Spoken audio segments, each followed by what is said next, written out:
Dok, LGBT itu sebenarnya dapat disembuhkan nggak sih? Apa yang ada di otak nggak bisa diubah, nggak ada cara untuk mengubah. Jadi kalau seorang yang orientasi seksualnya 100% laki-laki terhadap laki-laki, nggak bisa diubah. Gimana peran orang tua seharusnya atau parenting style untuk mengatasi agar anak itu tidak LGBT? Orang tua harus peka. Adalah siapa yang bergaul dengan anak kita, entah laki-laki atau perempuan, yang punya maksud jahat, kita nggak pernah tahu.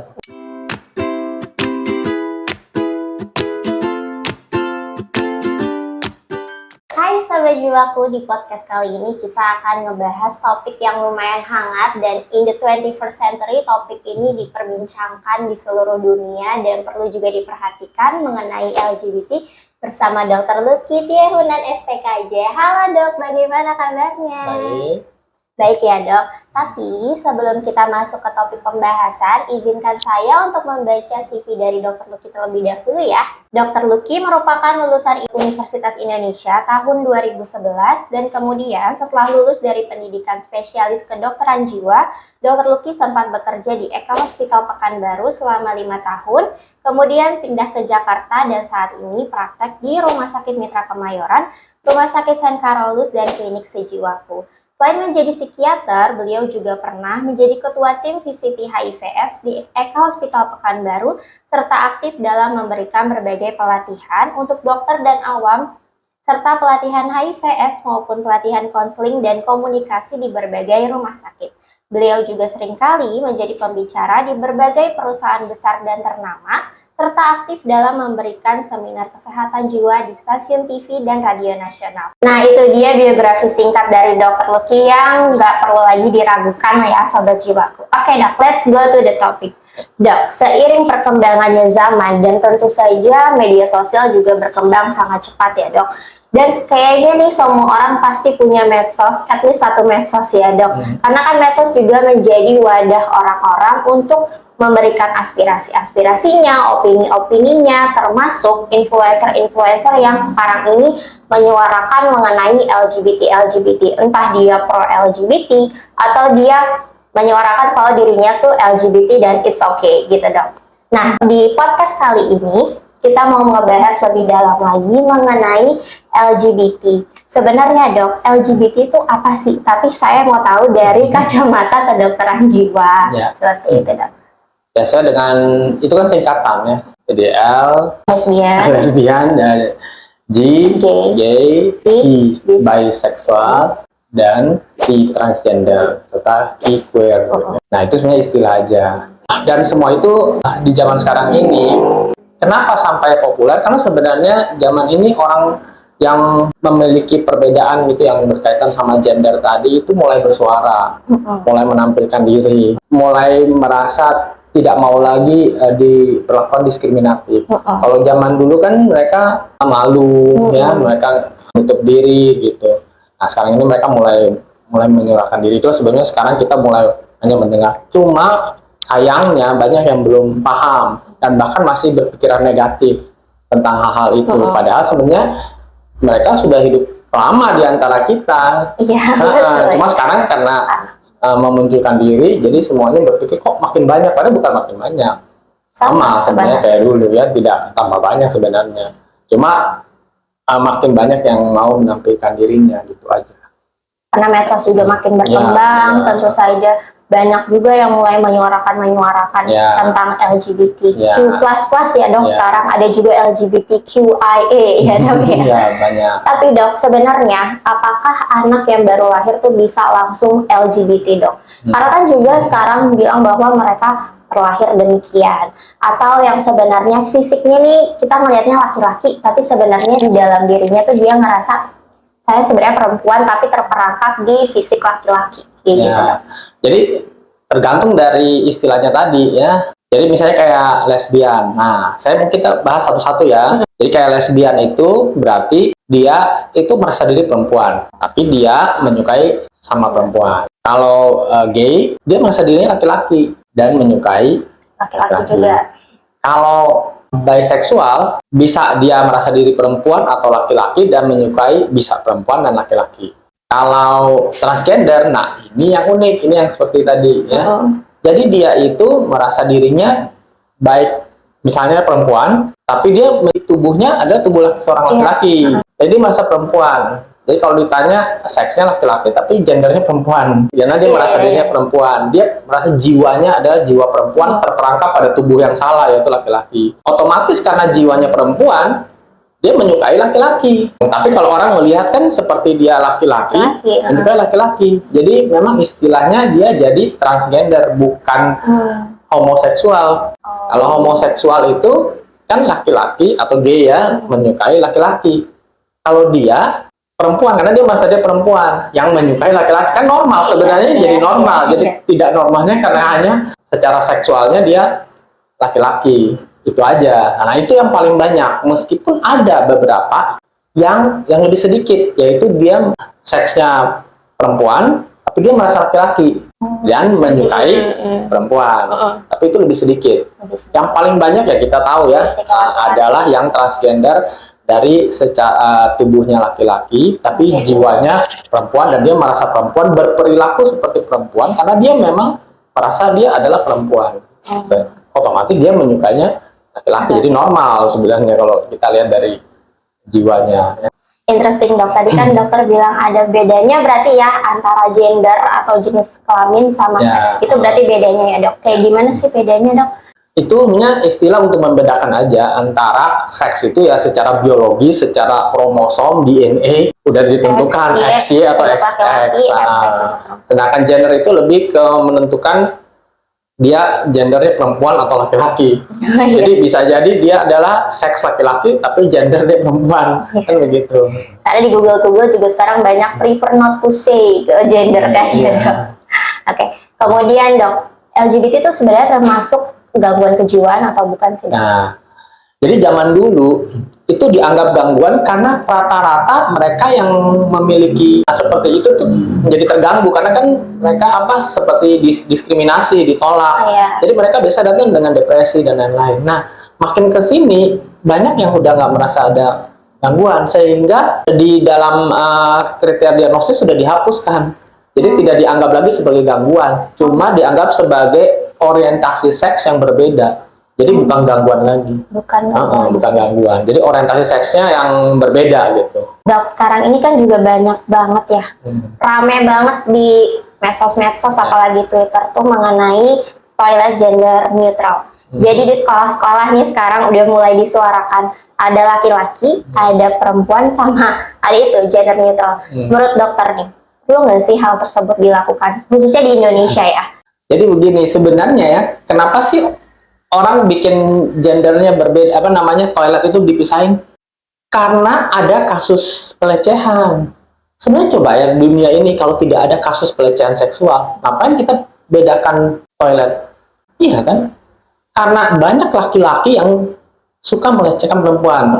Mungkin kebalikannya juga ada, tapi jarang banget. Paling banyak laki-laki yang melecehkan perempuan. Jadi laki-laki misalnya pingin ngintip, pingin lihat, itu yang menyebabkan kenapa pingin dipisahkan. Seperti itu. Jadi itulah yang menyebabkan kalau perempuan, sebenarnya yang merasa insecure itu perempuan. Jadi kalau perempuan masuk ke dalam toilet laki-laki, dia insecure. Kalau dia di toilet perempuan tapi laki-laki masuk ke toilet perempuan, dia juga insecure.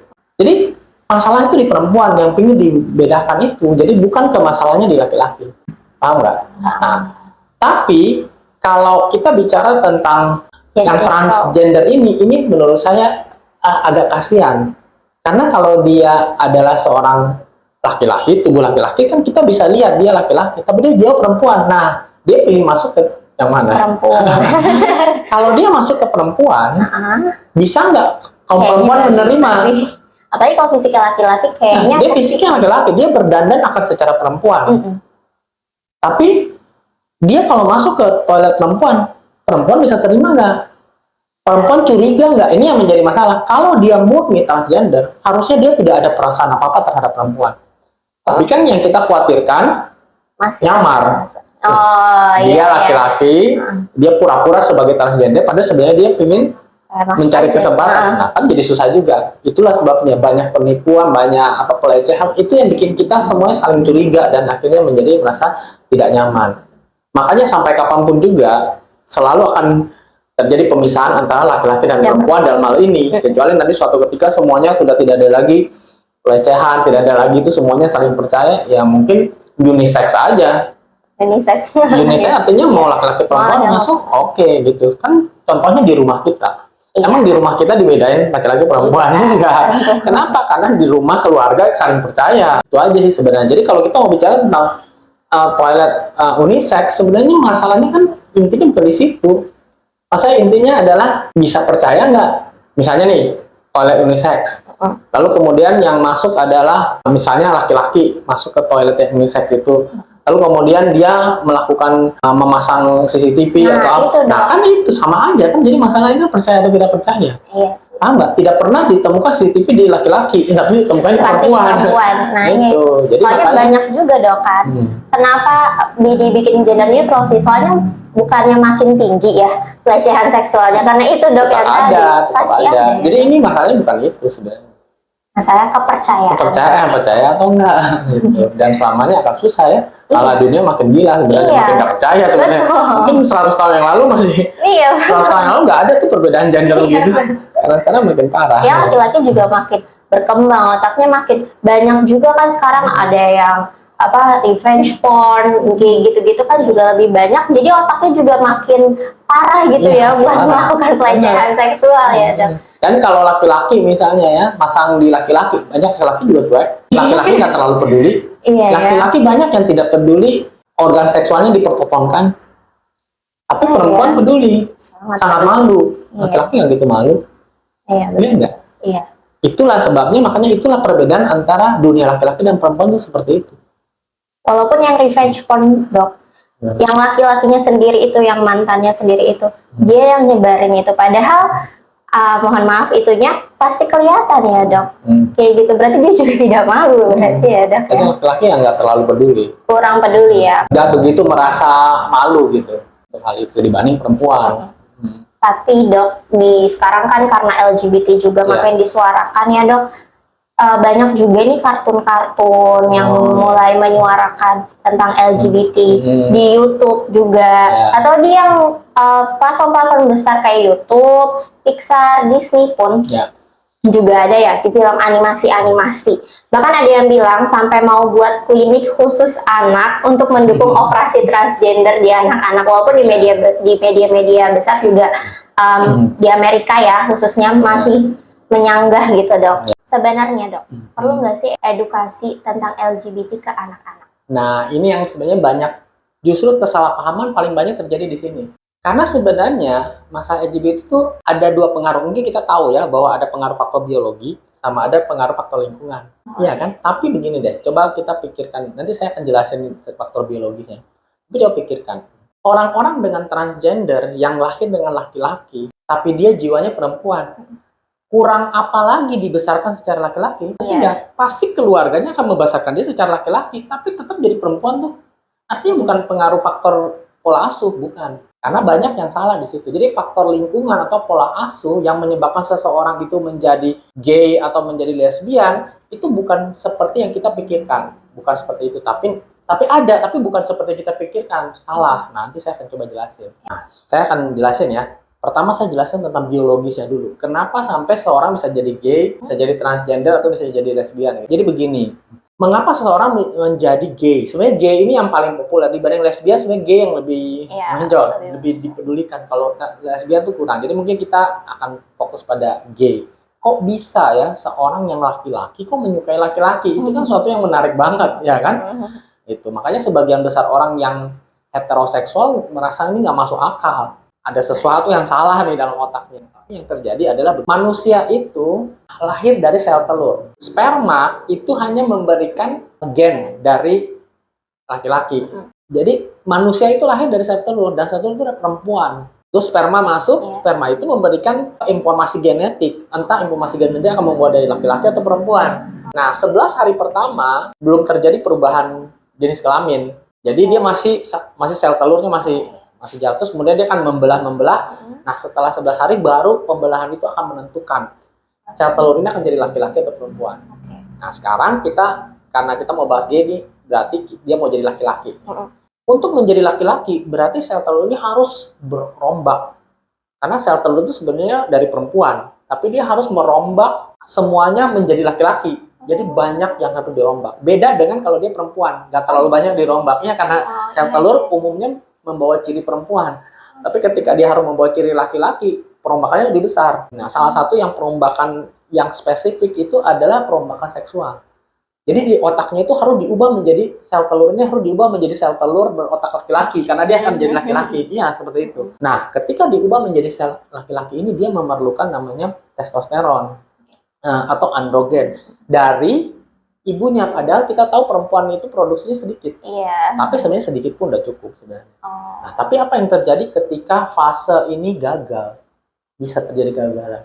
Jadi fase yang terjadi di otak untuk perbedaan jenis kelamin dengan fase yang terjadi pada tubuh yang menentukan ciri seksual sekunder itu dua hal yang berbeda. Jadi ketika laki-laki fisiknya lahir jadi laki-laki, tapi otaknya ini berubah jadi laki-laki atau tidak ditentukan sama proses perubahan otak tadi. Nah, jadi ketika perubahan otak itu ada dua tahap. Tahap pertama gagal, apa yang terjadi? Ketika tahap pertama otak gagal berubah menjadi laki-laki, maka tubuhnya laki-laki, otaknya tetap perempuan. Nah, ini yang namanya jadi transgender tadi. Makanya dia lahir ke dunia dengan merasa tetap perempuan. Karena itu tadi ya. Karena itu tadi, dia gagal untuk berubah. Nah, kalau tahap pertama berhasil, dia berubah menjadi laki-laki, artinya klop. Otaknya laki-laki, fisiknya juga jadi laki-laki. Tetapi tahap kedua dia harus masuk, yaitu terjadi perubahan orientasi seksual. Nah, itu bisa gagal juga. Kalau orientasi seksualnya gagal, makanya otaknya dia yang sudah jadi laki-laki tapi orientasi seksualnya itu masih terhadap laki-laki, bukan kepada perempuan. Jadi dia gagal dan itu ada spektrumnya. Kalau seandainya prosesnya itu terjadi sempurna, berarti orientasi seksualnya heteroseksual 100%. Tapi kadang-kadang nggak sempurna, 90%. Ada yang 80%, ada yang 70%. Nah, jadi makanya yang homoseksual atau gay itu nggak 100%. Nggak 100%. Ada yang 90-80, makanya itu yang namanya biseksual. Jadi kalau biseksual itu banyak yang gay, banyak yang dari gay. Tidak sempurnaan itu. Ya, jadi gay itu banyak yang beberapa yang tidak homoseksual 100%. Jadi homoseksualnya kadang-kadang hanya 70%. Jadi kecenderungannya ke laki-laki tapi dia bisa ke perempuan. Saya ada beberapa pasien yang dia akhirnya menikah karena dia hanya bisa sama perempuan ini, yang lain nggak bisa. Tapi akhirnya ke praktek, tau nggak kenapa? Gara-gara dia selingkuh dengan laki-laki. Iya, banyak juga ya, Iya, Dok. seperti itu. Dia menikah dengan perempuan, tapi ternyata dia selingkuh dengan laki-laki. Tapi dengan perempuan itu dia bisa, tapi tidak bisa dengan semua perempuan. Jadi dia biseksual. Tapi ya tadi biseksualnya ada persentasenya kan. Kalau dia lebih banyak berhubungan dengan menyukai laki-laki, berarti biseksualnya dia cenderung ke homoseksual. Jadi lebih ke 60, 70, 90%. Tapi kalau sebaliknya dia lebih banyak menyukai perempuan daripada laki-laki, berarti dia biseksualnya lebih banyak ke perempuan. Dan biasanya umumnya jarang jadi masalah. Kenapa? Karena dia punya kesempatan lebih besar untuk berhubungan dengan perempuan. Jadi rata-rata kalau seseorang itu bisa punya pilihan untuk dengan perempuan, ngapain dengan laki-laki? Makanya dia jadi nggak masalah. Kan kalau dia dengan laki-laki itu kan lebih banyak halangannya. Pertama dari masyarakat, society juga lebih mencegah, dari agama dan mencegah, dan ditambah dia nggak bisa punya anak, nggak bisa berkeluarga.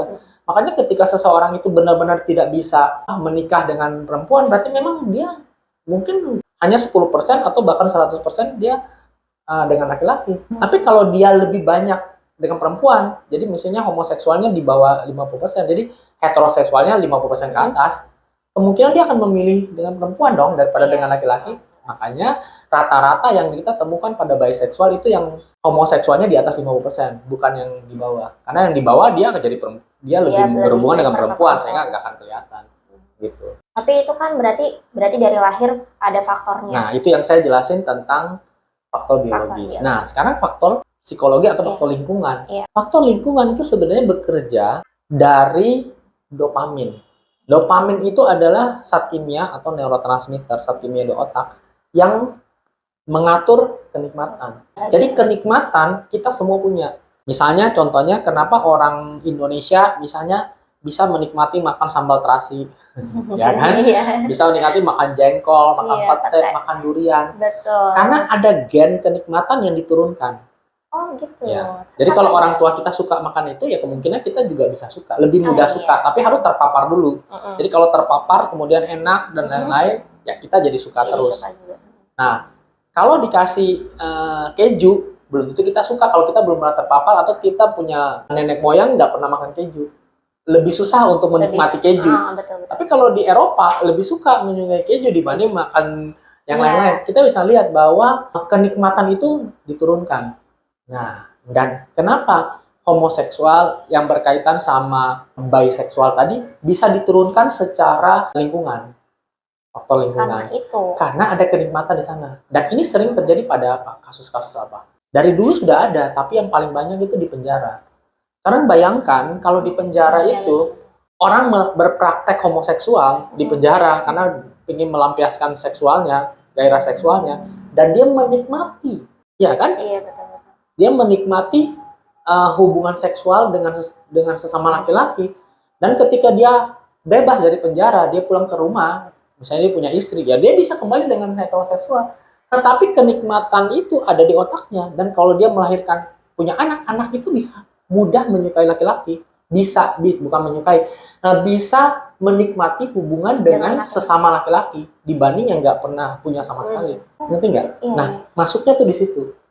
Jadi ketika seseorang itu misalnya dia punya gen itu yang bisa menikmati, lalu dari kecil dia mendapatkan pelecehan dan lain-lain, dan dia menikmati seksual itu, bisa jadi akibatnya dia akhirnya sampai dewasa, remaja, dewasa, dia bisa melakukan hubungan biseksual meskipun dia suka sama perempuan, tapi kemudian ada laki-laki yang mau sama dia dan menggoda dia dan mencoba merangsang dia, dia bisa mudah terangsang karena dia ada gen menikmati itu.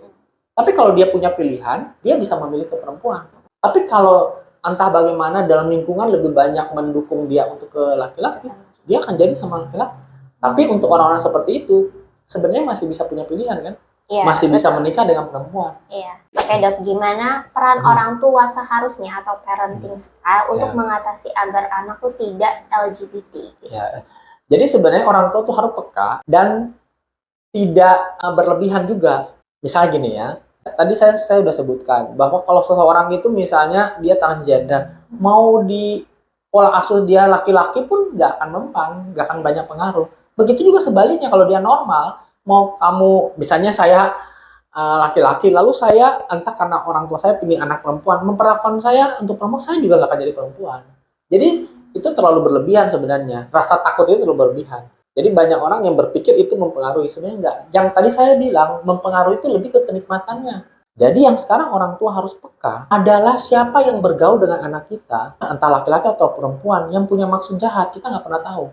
Harus perhatiin. Sering terjadi itu laki-laki, paling sering laki-laki. Perempuan bisa terjadi, tapi laki-laki paling sering. Makanya harus waspada. Entah itu om, entah itu sepupu yang lebih tua. Karena kita nggak pernah tahu, misalnya kita tinggalkan anak kita umur 5 tahun atau 7 tahun. Dengan kakak sepupunya yang di SMA, yang gairahnya lagi tinggi. Lalu kemudian entah gimana dia akan mencoba melecehkan, yang dimana anak itu juga nggak tahu itu pelecehan. Dia akan mencoba merangsang, dan anak itu bisa menikmati. Anak itu besar akan jadi biseksual, bisa perempuan tapi bisa menikmati yang laki-laki. Seperti itu. Jadi itu yang harus diwaspadai. Sedangkan kalau anaknya yang laki-laki dikasih baju perempuan, nggak akan terlalu pengaruh. Tapi dok kan ada juga yang bilang ini kan karena kebiasaan nih orang tuanya ngedandanin anak di cewek, dikuteks-kuteksin gitu dok. Itu sebenarnya nggak bisa. Nggak akan pengaruh. Nggak akan pengaruh apa kalau memang pada dasarnya dia laki-laki. Kalau pada dasarnya laki-laki. Kalau dia pada dasarnya laki-laki, dia didananin perempuan, tetap dia laki-laki. Orientasi seksualnya sudah fix, nggak akan berubah. Kembali lagi yang berubah bukan otak yang orientasi seksual, tapi kenikmatan. Karena faktor lingkungan yang bisa mempengaruhi itu kenikmatannya, menikmatinya. Bisa jadi dia menikmati menggunakan baju perempuan, bisa. Kenikmatannya itu bukan kenikmatan berhubungan seksual. Bukan dari kebiasaannya juga. Makanya bukan. Jadi gini, kalau kita lihat kan ada pelawak-pelawak tertentu, dia lebih suka berdandan perempuan. Akhirnya dia menikmati. Tapi kalau suruh dia berhubungan intim, dia tidak akan mau berhubungan intim dengan perempuan misalnya, atau ya sesuai dengan dia kalau laki-laki ya dia suka perempuan, atau tidak menikmati tiba-tiba berubah orientasinya menikmati dengan yang lawannya, enggak sampai di situ. Jadi itu lebih ke kebiasaan untuk menampilkan diri, dia menikmati itu. Karena ini dua hal yang berbeda, orientasi seksual kita dengan bagaimana kita berpenampilan itu dua hal yang berbeda. Walaupun dia suka yang kayak kecewek-cewekan, tapi belum tentu dia itu suka sama yang sesama jenisnya. Sama jenisnya, belum tentu. Oh gitu. Tetapi dok, LGBT itu sebenarnya dapat disembuhkan nggak sih? Jadi kalau itu berkaitan sama suatu kebiasaan atau pola tertentu, itu bisa diubah kan kebiasaan atau polanya. Tapi kalau apa yang ada di otak, nggak bisa diubah. Nggak ada cara untuk mengubah. Jadi kalau seorang yang orientasi seksualnya 100% laki-laki terhadap laki-laki, nggak bisa diubah. Udah nggak bisa diubah sama saya. Yang bisa dilakukan dia adalah bagaimana dia beradaptasi terhadap apa yang dia miliki itu supaya tidak sampai merugikan orang lain. Itu aja. Jadi kalau dia bisa adaptasi misalnya, ya udah dia misalnya ya tidak menikah, atau kalau dia mau berhubungan, hati-hati jangan sampai dia membuat orang yang tadinya orientasinya heteroseksual tapi ada gennya itu bisa dijebak, bisa dirangsang kan. Tuh yang kayak gitu-gitu. Nah, akibatnya kan sebenarnya dia merusak orang lain. Jadi makanya baik seseorang yang homoseksual mau tidak, kita semua jangan sampai melakukan sesuatu yang merugikan orang lain. Paling banyak kalau kamu merugikan diri sendiri aja, jangan merugikan orang lain ya kan. Tapi kamu udah dewasa. Nah, hal-hal yang seperti itu harus diperhatikan karena paling sering yang terjadi seperti itu. Ya, jadi akhirnya dia membuat orang yang tadinya heteroseksual akhirnya jadi biseksual atau seperti homoseksual karena digoda dan lain-lain. Itu yang harus. Yang sebenarnya yang paling kita harus perhatikan adalah karena justru perilaku seperti itu yang membuat diskriminasi makin besar. Padahal sebenarnya diskriminasi itu juga adalah kesalahan, ya kan? Padahal kan sebenarnya nggak ada hubungannya. Ini kan murni kita bicara tentang orientasi seksual dan perilaku seksual, tidak ada hubungan dengan misalnya pekerjaan dia sebagai apa. Dia mau bekerja sebagai bahkan dokter juga sebenarnya kan nggak ada hubungannya, ya kan? Hanya karena dia homoseksual kan nggak membuat dia jadi menggauli semua laki-laki, kan nggak begitu. Begitu juga sebaliknya kan, yang heteroseksual kan nggak semuanya langsung pasti melakukan dengan perempuan, kan nggak begitu. Jadi nggak sampai seberlebihan itu juga. Oke dok, next question ya. Apakah benar stigma masyarakat nih bahwa LGBT itu dapat menular? Nah, justru karena masyarakat berpikir seperti itu, makanya banyak yang ingin berusaha menghindari, bahkan jadi homofobik gitu. Padahal sebenarnya menularnya seperti yang saya jelasin tadi, menularnya itu lebih ke kenikmatannya, bukan cara berdandan, berpakaian itu nggak akan menular. Itu cuma buat lucu-lucuan aja, buat komedi, buat kita ketawa. Kalau laki-laki pakai perempuan, bergaya perempuan, terus kita ketawa. Sebenarnya kita lagi menyindir para transgender kan. Sebenarnya itu nggak bagus karena sebenarnya itu lagi menertawakan transgender sebenarnya. Harusnya nggak boleh. Tapi ya masyarakat merasa lucu dengan hal itu. Tapi tidak akan membuat orang yang berpakaian perempuan jadi orientasi seksualnya berubah, nggak akan berubah. Cara dandanannya berubah dan bisa jadi dia menikmati itu. Tapi tidak akan berubah dan kaitannya sama orientasi seksual. Jadi kenikmatan itu yang bisa menular. Nah, tapi yang lain nggak akan menular. Bukan orangnya nggak akan menular. Orientasi seksual sudah fix di otak, dia nggak akan menular, nggak akan berubah. Tapi kenikmatan bisa. Nah, mungkin kita belum bahas tentang lesbian. Lesbian ini lebih unik. Iya dok, dari tadi yang gay ya. Kalau lesbian unik, karena saya mau kasih tahu, tidak ada lesbian yang 100% lesbian. Oh gitu, beda sama yang gay. Beda sama gay. Karena gay kan tadi ceritanya seperti itu. Karena laki-laki dan perempuan itu berbeda melihat seksual. Laki-laki melihat seksual, murni seksual. Laki-laki bisa berhubungan dengan siapapun juga yang bisa memuaskan seksual tanpa cinta. Tapi kalau perempuan hanya bisa mencapai kepuasan seksual tuh kalau ada cinta. Pakai hati, dok. Lebih pakai hati. Nah, jadi lesbian itu adalah mereka yang merasa lebih bisa memberikan cinta kepada pasangannya. Jadi yang mereka cari itu lebih ke cinta, bukan kepuasan seksual. Bukan lebih ke benar. Tapi kalau laki-laki homoseksual lebih banyak mencari kepuasan seksual. Makanya kalau kita lihat dalam hubungan yang lebih awet itu sebenarnya lesbian dibanding homoseksual. Karena lebih pakai hati. Karena lebih hubungan lebih ke hubungan aja gitu. Jadi ketika cinta itu muncul, lalu dia pingin ngarahin ke sesama jenis aja karena dia merasa kecewa mungkin dengan lawan jenisnya, dengan laki-laki, karena banyak perempuan merasa laki-laki itu kekanak-kanakan, tidak dewasa, jahat. Banyaklah semua yang jelek dan mungkin pengalaman-pengalaman yang dulu yang jelek, dan kita harus ingat bahwa sexual transmitted disease itu laki-laki. Makanya untuk menghindari semua itu dan untuk membuat dunia mereka lebih aman dan juga untuk bisa menyebarkan cinta lebih murni, karena kita nggak tahu hubungan dengan laki-laki itu dia suka sama saya karena seksual atau karena cinta, itu kadang-kadang nggak bisa tahu juga. Perempuan bisa, kalau perempuan itu mau sama saya lebih ke cinta bukan ke seksual. Makanya dari semua pertimbangan itu, banyak perempuan akan memilih di zaman sekarang ini ya, banyak akan memilih udahlah saya lesbian aja, lebih aman, tidak nularin penyakit dan lain-lain. Dan menariknya masyarakat lebih nerima. Iya ya, betul. Masyarakat jarang mencaci yang lesbian. karena yang gay homoseksual nggak ada ya, tapi jadi Karena kan sekarang juga banyak banget ya dok yang di YouTube gitu. Apa bahaya kalau gay itu dari segi kesehatannya juga. Nah, karena itu kan? menularkan Iya, penyakit. menularkan penyakit. Nah, kan lesbian enggak? Tidak, betul. Banyak juga kan soalnya yang sakit gara-gara yaitu tadi gara-gara gay. Karena memang kalau HIV misalnya ya, itu kalau kena HIV lalu karena hubungan gay itu lebih cepat dia jadi AIDS. HIV itu kan virusnya, AIDS itu kan penyakit yang munculnya bisa 10 tahun kemudian lama. Tapi kalau karena gay jadi tertularnya akibat hubungan homoseksual itu bahkan bisa cepat loh. Kadang 2 tahun 3 tahun udah bisa muncul. Makanya cepet banget. Gara-gara itu. Jadi lebih aman ya. Itu juga yang membuat orang makin stigma atau makin nggak seneng sama namanya gay. Makanya kaum gay harus berani-berani menjaga diri. Karena banyak dimusuhin sama. Iya, karena itu. Karena banyak yang kena HIV juga ya. Oke dok, ada pesan-pesan untuk mengenai LGBT khususnya di Indonesia dok? Jadi sebenarnya kenapa sampai LGBT ini membesar? Karena ada diskriminasi. Jadi saya sih saranin, masalah pada LGBT itu adalah masalah seksual, bukan kejahatan. Jadi jangan terlalu mendiskriminasikan mereka. Ya kan? Karena mereka tidak melakukan kejahatan yang berkaitan sama hukum ya.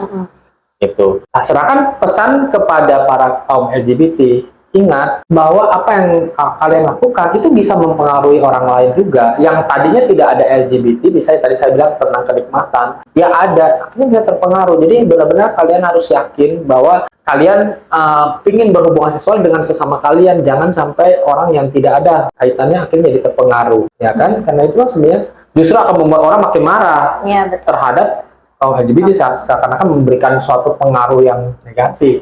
Gitu. Jadi itulah yang saya bilang. Tapi yang kedua yang paling penting adalah di Indonesia ini kita berkeluarga masih diakui adalah laki-laki dan perempuan. Dan itu bisa dibantu. Saya punya beberapa pasien yang laki-laki gay dan dia mau berkeluarga, itu bisa dibantu. Karena berkeluarga itu tidak bicara tentang seksual aja, tapi bicara tentang cinta, bicara tentang membangun keluarga, itu bisa dibantu. Jadi jangan putus asa untuk kalian yang gay dan kalian ingin berkeluarga, ya, apakah bisa atau tidak? Karena selalu kan berpikir mungkin nggak bisa nih karena saya nggak bisa memuaskan istri secara seksual dan lain. Sebenarnya itu bisa sekali, ya, itu bisa dibicarakan dan kita bisa bantu sampai bisa menciptakan keluarga yang bahagia, itu bisa. Ya, itu sekian dari saya. Oke, thank you so much dok for sharing. Dan sekarang kita juga punya insight-insight baru mengenai LGBT. Dan thank you so much juga for Sobat Jiwaku for listening. Kalau ada yang ditanyakan bisa tulis di comment section. Dan jangan lupa subscribe. Kemudian nyalakan lonceng untuk update-update selanjutnya. Thank you Sobat Jiwaku. See you on next podcast.